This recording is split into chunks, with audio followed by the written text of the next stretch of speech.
My name's Nick Hamilton. I'm a construction estimator with SERVPRO. The interaction's a pretty big part of what I do, so I try to really make that connection with the homeowner and give them that sense of it's being taken care of. Everything will be as good or better as it was before.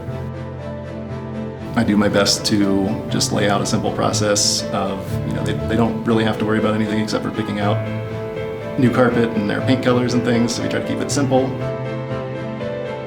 Yeah, I think probably the most important thing is response time and just getting out to these situations as fast as we can, and that's certainly the case here. I mean, they respond immediately. I think once they understand that we are there to help and get everything back the way it was, they do feel that sense of calm.